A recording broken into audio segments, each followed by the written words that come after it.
Ճիշտ եք ասում, պարոն վարչապետ, բայց դրան հետևում է Ադրբեջանի նույն խոսույթը, որ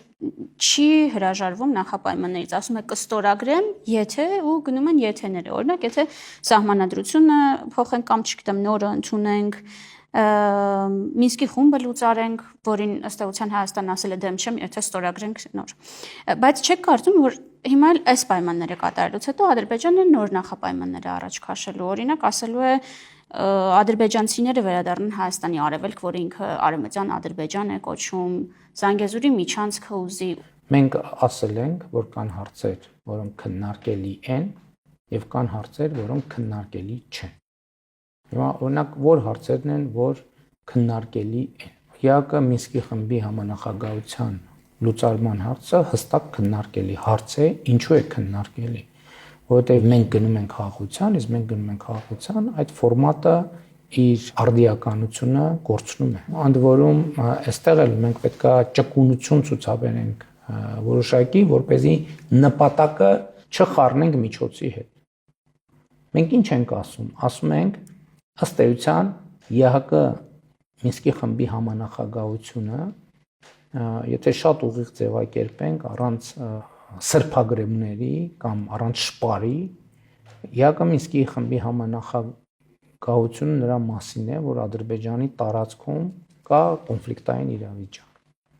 Եվ մենք ասում ենք, քանի որ ճանաչել ենք Ադրբեջանի տարածքային ամբողջականությունը եւ Ադրբեջանն էլ մեր տարածքային ամբողջականությունն է ճանաչել, մենք պատրաստ ենք արձանագրել, որ եւ արձանագրում ենք, որ այդ կոնֆլիկտային իրավիճակը չկա, բայց մենք ուզում ենք լրացուցիչ համոզվել,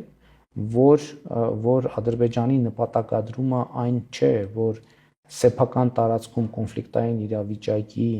հասցեագրումը ամփոփելով կոնֆլիկտային իրավիճակ ստեղծի Հայաստանի Հանրապետության ինքնիշխան տարածքում եւ սա կարևոր նրբություն է։ Բայց ՀԱԿ Մինսկի խմբի համանախագահությունը, ՀԱԿ Մինսկի խումբը լուծարելը դա քննարկելի եւ օրակարգային հարց է եւ մենք ինքներս էլ կնախաձեռնենք առաջիկայում այդ հարցը քննարկելը։ Ժամկետը երբ ոնց ինչպես էլի եմ ասում, ժամկետը նպատակ չի։ Այսինքն արդեն համաձայն ենք մինչև ստորագրել է լուծարել։ Ես էլի եմ ասում, մեր նպատակը ժամկետը չի, մեր նպատակը բովանդակությունն է։ Այսինքն երբ որ բովանդակությունը երբ կհասցեագրվի, մենք պատրաստ ենք կամ բովանդակության հասցեագրման ինչ մեխանիզմ կգործի, եթե այդ մեխանիզմը հուսալի եւ վստահելի կթվա, իհարկե մենք պատրաստ ենք նաեւ գնալ որոշակի լուծումների։ Հիմա ինչը քննարկելի չէ։ Օրինակ տեսեք դուք, ես էլ նախկինում ասել եմ, որ նույն Արևմտյան Ադրբեջան խոսույթի ներքո որևէ բան մեզ համար քննարկելի չէ։ Ինչու՞, որովհետեւ երբ որ մեր երկրի տարածքի 60% անվանում են Արևմտյան Ադրբեջան, դա ուղիղ խախտում է մեր երկրի ինքնիշխանության եւ տարածքային ամբողջականության եւ չեմ կարծում թե որևէ երկիր կարող է առաջարկել քննարկել նրա ինքնիշխանությունը, քաղաքական անկախությունը եւ տարածքային ամբողջականությունը, մանավանդ որ արդեն իսկ եւ դե յուրե ուժի մեջ մտած փաստաթղթով եւ արդեն համաձայնեցված խաղաղության համաձայնագրի տեքստով այդ խնդիրը նկատի ունեմ տարածքային ամբողջականություն, ինքնիշխանություն, տարածքային պահանջների բացակայություն, պարտավորություն ապագայում առաջ չքաշել տարածքային պահանջներ, այդ խնդիրները լուծված են։ Եվ ելի ուրիշ դրույթներ, այդ խնդիրները լուծված են։ Ինչ վերաբերվում է սահմանադրության հարցին, ելի բազմիցս առիթ ունեցել եմ ասելու, որ խաղաղության համաձայնագրի համաձայնեցված տեքստը շատ էական պատասխաններ է պարունակում այդ հարցի, բայց հարցը ո՞րն է։ Օրինակ մենք տեսնում ենք եւ մեր գնահատականն այն է,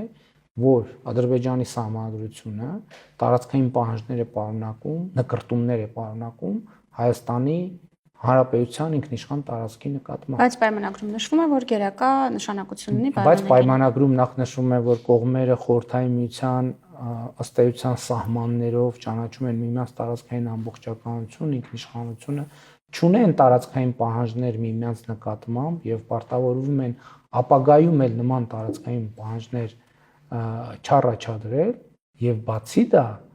կողմերը չեն կարող իրենց ներքին օրենսդրությանը հղում անել տվյալ համաձայնագրի պարտավորությունները չկատարելու համար։ Սա առաջինը։ Երկրորդը մեր Սահմանադրական դատարանի 2024 թվականի սեպտեմբերի 26-ի, եթե չեմ սխալվում, որոշմամբ արձանագրվել է, որ մեր Սահմանադրությունը չունի տարածքային պահանջներ որևէ հարևանի նկատմամբ։ Եթե ունենար, Սահմանադրական դատարանը չէր կարող երկու երկրների սահմանազատման հանձնաժողովների համատեղ գործունեության կանոնակարգը, որտեղ հղում է արվում Ալմատայի հռչակագրին, որի իմաստն այն է, որ երկրները անկախություն են ստանում խորհրդային հանրապետությունների տարածքով, չէր կարող Սահմանադրական դատարանը այդ դրույթը համարել Սահմանադրությանը համապատասխանող։ Բայց այստեղ էլ որոշակի շփոթ կա, որովհետև մեր ներքին քաղաքական օրակարգում 2018-ից 2020 թվականից կա նոր սահմանադրություն ընդունելու մասին օրակարգ, խոսույթ, եւ մենք գնալու ենք այդ օրակարգին եւ մենք առաջարկելու ենք մեր ժողովրդին ունենալ նոր սահմանադրություն եւ մենք պլանավորում ենք այդ հարակվեն նոր սահմանադրության ընդունման իրականացնել 2027 թվականին, չնայած էդ էլ պիտի ասեմ, որ կան այդ թվում քաղաքական թիմում ձայներ, կարծիքներ, որ ինչու ենք մենք հետաձգում այդ գործողությունը, գուցե դա պետք է անել 2026 թվականի հերթական խորհրդարանական ընտրությունների հետ զուգահեռ եւ համատեղ, որը ավելի օրակարգը կդարձնի կոնկրետ քաղաքական, եւ ես ուզում եմ ընդգծել, որ սա բացառապես մեր ներքին օրակարգի հարցն է,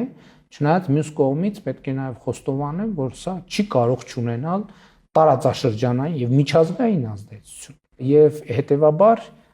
անդրադառնալով այն հարցին, թե Ադրբեջանը